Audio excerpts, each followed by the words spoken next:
Good afternoon everyone, my name is Don Rian C. Valencio, BS Marine Engineering 3 of Section Barrio.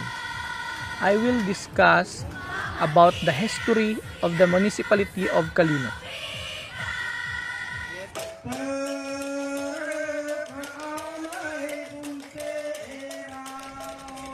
Brief history of the town Calinog. The town got its name from the Kinaraya word Kalinong, which means calm or placid.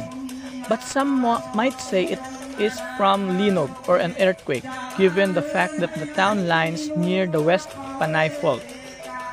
Calinog was already a developing community when the Spaniards came between the 16th and the 17th century. In the early 18th century, Calinog was established as a permanent settlement following the system of town planning as prescribed by the law of the Indies, a town plaza surrounded by the church, municipal tribunal, school, and public market. This remains as the main town planning feature of the poblacion until the present. The Spanish colonial government then declared Calinog as pueblo or town in 1763.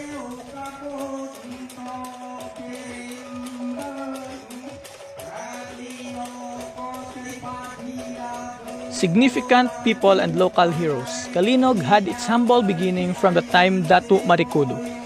The vain, glorious, and pleasure-loving Negrito chieftain of Panay had left abode on the coastal plains of San Joaquin, then a part of Hamtic, after having bartered his domain for as a duke of gold and a long necklace to seafaring and intrepid Malays from Borneo. The Maragtas place, the year 1200 or thereabout.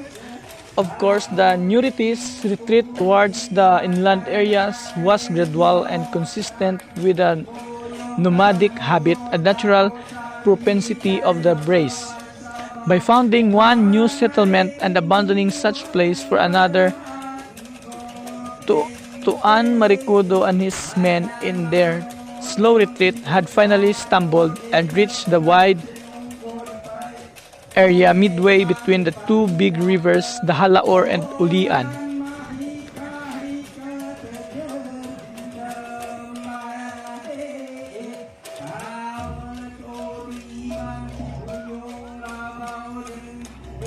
The town of Calinog nestles in the central part of Panay Island. It is the last municipality in central part of Iloilo province which adjoined the province of Capiz. It is located at geographical coordinates of 11 degrees 15 latitude and 120 degrees 30 longitudes. It has total land area of 27,446 hectares, representing about 5% of the total land area 532,297 hectares of the entire province.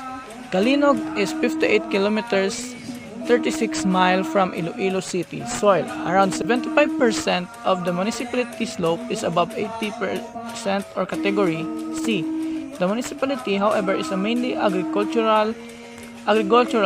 There are 4 types of soil in Calinog. 1. Umingan, fine sandy loam, Alimujan clay loam, Bantog clay loam, and Alimujan soil and differentiated.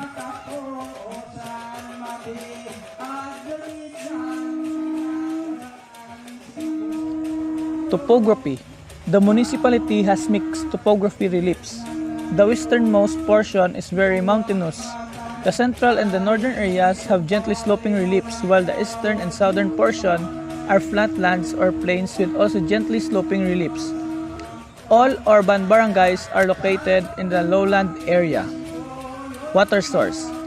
Halao River is the main source of water supply, most especially for irrigation purposes, considering that the fact that this river is one of the biggest in terms of source volume in the whole Panay Island. For potable water, there is one pumping station at Barangay Barrio Calinog as its main source and one backup pumping station at Barangay Simsiman along the Halaor River.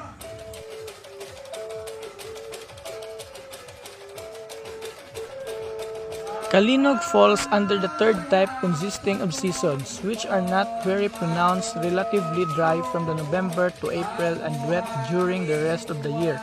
The maximum rain periods are not very pronounced with a short dry season lasting only from 1 to 3 months.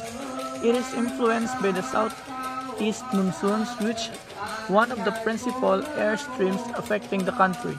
Its exposure to the prevailing winds may be affected by the local topography.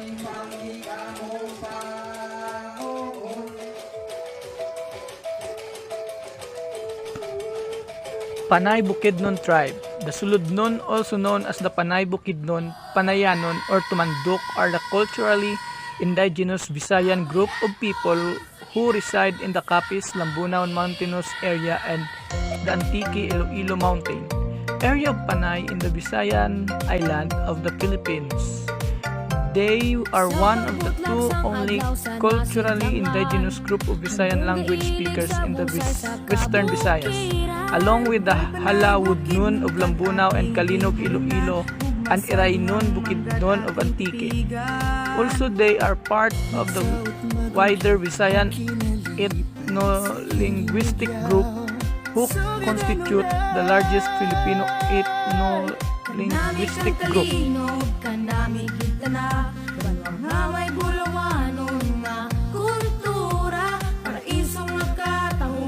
Hirinogyaw Sugi Danunay Festival is a twin festival. Hirinogyaw Festival was first held back in 1989 and Sugi Danunay Festival was added to the yearly event in 2006. Their names come from the local word Hirinogyaw, which means jubilation or merry-making or revelry,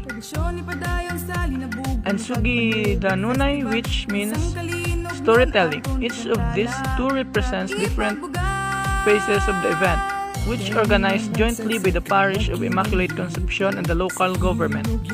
Hirinogyaw is a religious celebration dedicated to the devotion of Santo Niño. There is one Santo Niño parish located in the village of Bado. The colonial era church in the town center is placed under the advocation of Our Lady of Immaculate Conception. The Hirinogyaw celebration is an expression of faith of the Holy Child among the people in Kalinog.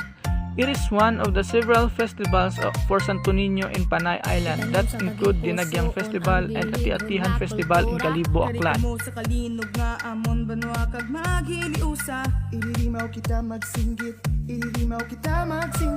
Meanwhile, Sugi Danunay is the tribute to the indigenous people called Sulud-Suludnons.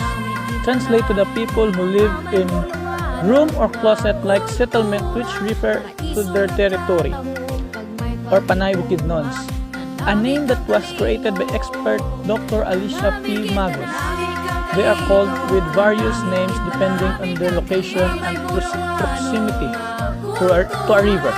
In Iloilo, they are called Halawudnon, one who lives along Halao River, which is also called Halawud. In Aklan, they are called Akyanon, after the Akyanon River, and in Capiz, they are called Panayanon, for they live in the floodplains of Panay River. They speak a distinct language that is a mix of Kinaraya and Hiligaynon.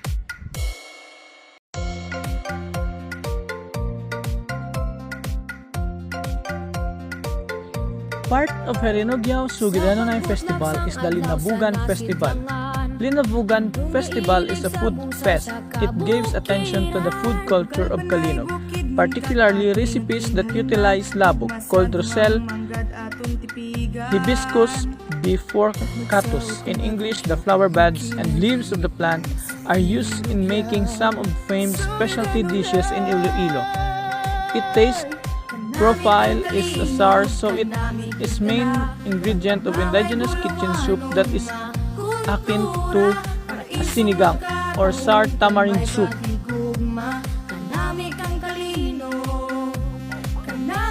Sugidnon.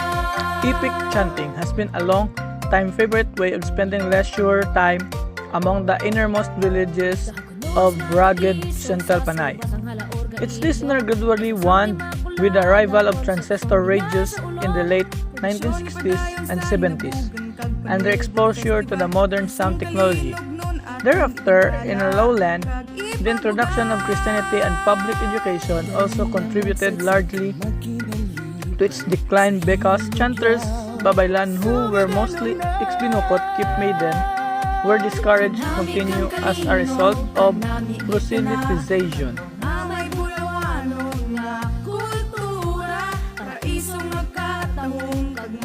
The practice survived until recently among the Suludnon, Panay Bukidnon people, descendants of ancient Visayans who escaped Spanish conversion. They keep women from the public eye from the beginning in the childhood. Most binukot are unmarried for their entire life. However, if a binukot is married, she will immediately become a nabukot, one who was a binukot. A man marrying a binukot should possess a hardworking and loving nature and has the capability to love, cherish, and treasure his wife for all of time. As the binukot, that would turn into a nabukot was no knowledge in caring for herself as she is usually raised and supported for the entirety of her life.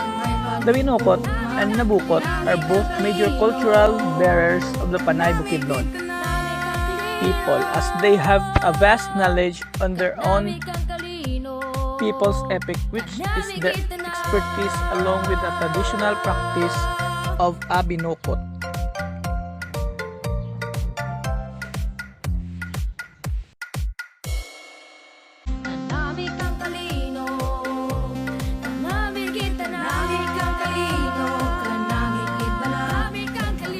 Different known places and establishment in the municipality of Calino.